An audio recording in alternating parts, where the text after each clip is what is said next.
What's good, everybody? This is Coach Phil with Coach Phil Reacts, back with another video. So this video is going to be on the Toronto Argonauts CFL Team Preview 2022. Fergie posted it, and I'm excited to see what he's going to talk about when it comes to Toronto, because I haven't really gotten too deep into Toronto. I know they lost in the East Final this past season, and tonight is the preseason. I'm very excited. I'm happy they got their collective bargaining agreement done. I'm glad there's going to be a season, even though it's tentatively and ratified and all the other crap, the big words that they use. But we got another video to react to before I head out of town for Memorial Day weekend, and I just had to put this together for you guys. So if this is your first time to the channel, run over there and subscribe. After you hit that notification bell, make sure you hit the comment section, share out the video, and show me some love, man, because show y'all love, show me some love, helps the algorithm, all that jazz. So we just gonna get right to it, guys. Preview of the 2022 Toronto Argonauts. The last time that we saw the double blue on the field, they were 9-5 and clinched first place in the East Division by going 3-1 against the Hamilton Tiger Cats. Toronto was an incredible 7-1 in games that were decided in the final 3 minutes, and 6-0 in games that were decided by 4 points or less. That is how the East was won. Unfortunately, the Argonauts' magic ran short in the Eastern Final as Dane Evans completed 100% of his passes for the Ticats as the Black and Gold stormed into BMO and left with a trip back to their home stadium for the 2021 Grey Cup. Now, what has happened since? Middle linebacker Enoch Mwamba signed back with Toronto Argonauts, as has starting quarterback Todd Thompson. They added stand-out Ticats defensive lineman Garrett Davis, former Elk Speedy receiver Ernest Edwards, receiver Markeith Ambles, and defensive back Deshaun Amos from Calgary. Royce Mechie was traded to linebacker Cameron Judge, and former Ticats defensive lineman Adrian Tracy came out of retirement, plus a trio of talented Canadians added via the draft: insane FX offensive lineman Gregor McCullough, Western defensive lineman Deontay Knight, and powerful Bryant running back Daniel Adebayoye. All of this is fantastic, but the main headline is adding 2 aging veterans trying to prove they still have the right stuff. Can Brandon Banks and Andrew Harris turn back the clock and prove their teams in Hamilton and Winnipeg respectively are fools for giving up on them? Now, I already said that Calgary should have signed Brandon Banks, but Andrew Harris also signed with Toronto. That's a whole bowling ball right there. That's some offensive firepower that Toronto... Do they really need that, though? I mean, real. Does Toronto really need that? Is that going to be beneficial to them? And is that going to be productive? Is they going to make production out of that? Because when you got Brandon Banks and you got Andrew Harris, you got other weapons. Sometimes there's too many cooks in the kitchen. You can't make everybody happy. I know they're aging, I know they're getting older, but are they going to be productive? Brandon, I know is going to be productive. It's Andrew that we got to figure out, is he going to be able to still take those hits? Is he still going to be able to make plays and still be able to get downhill, be an asset in the passing game?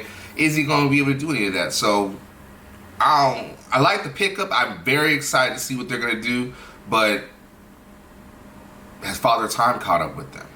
Where will Speedy B be used? How much will he be used?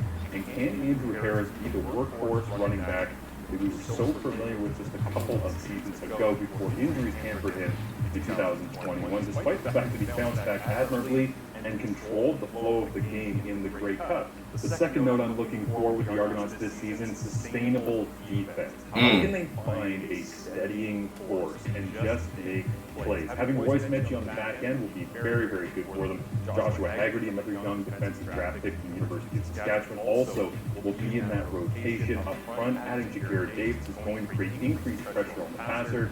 But how do they do it week in, week out, so that Brandon Banks, Todd Thompson, Andrew Harris, Eric Rogers, on and on can make plays for the Argonauts? So what you're trying to say is the defense needs to be able to be consistent so the offense can be on the field and make plays. I firmly agree with that. Because even in the East Final, you saw their defense was shaky. And you saw that their defense gave up plays. Even the one play where Dane Evans stripped the ball. Those are plays that shouldn't happen.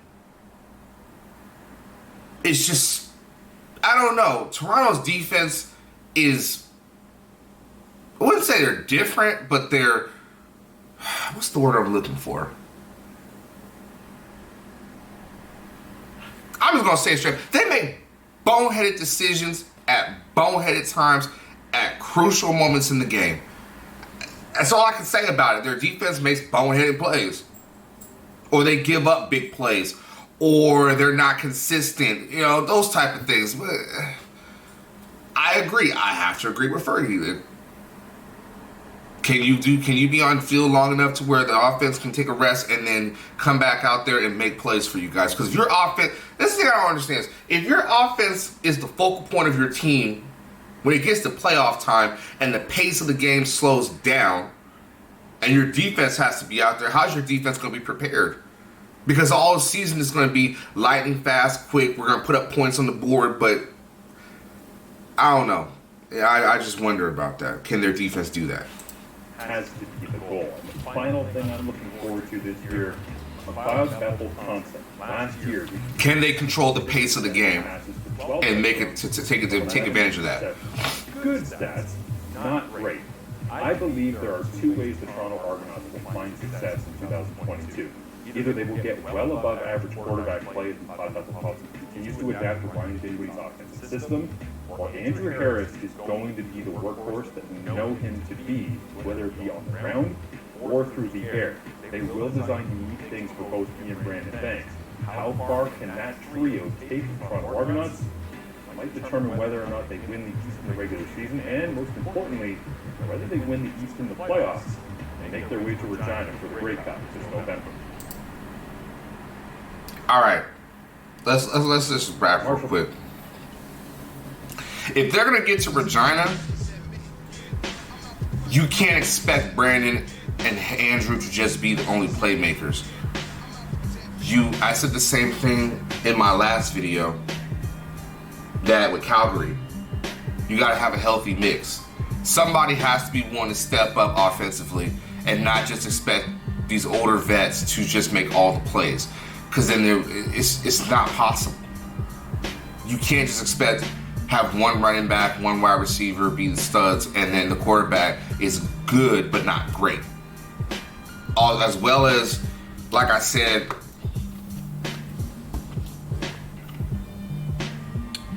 defensively, can you create turnovers? Can you score on some of those? Can you help the offense and put some points on the board too as a defense? That's what it's going to take for them to get to Regina. It's not that they're not capable of it. It's that who's going to step up? Who's gonna step up for this team on offense and defense? That's what I want to know. It can't be just Bethel Thompson. It can't be Brandon Banks. It can't be Andrew Harris. You know what I'm saying? I really don't know any guys. I really don't know that many guys on the defensive side I'm that familiar with yet. That's why I'm going to use this season to learn more about guys, you know, on the defensive side. But for them to be able to do that and knowing that the East is open for them, this is their chance. So Toronto's going to be all right. I'm not saying Toronto's going to be world beaters, but the East is open. The West is closed. The West is wild. Like the Western Division is, guys, it's not even just top heavy. It's outside of Winnipeg. I said in a comment section, I was talking with somebody. I said the top team is Winnipeg, but below that, it's a toss-up. Anybody can win the West, but the East, it's Toronto's to lose. It's really Toronto's to lose. So we'll just have to wait and see what happens. I'm excited to see the preseason. I'm going to try and get to my destination so I can maybe find the game on there. I'll just follow it along online. Check out some games, and when I get back, we'll react to some preseason highlights. Hopefully they'll have them up. And yeah, guys, that's going to be the video. Hope everybody has a safe Memorial Day weekend. Remember, keep your head on swivel, continue to be great, strive for greatness, all that jazz. We out here.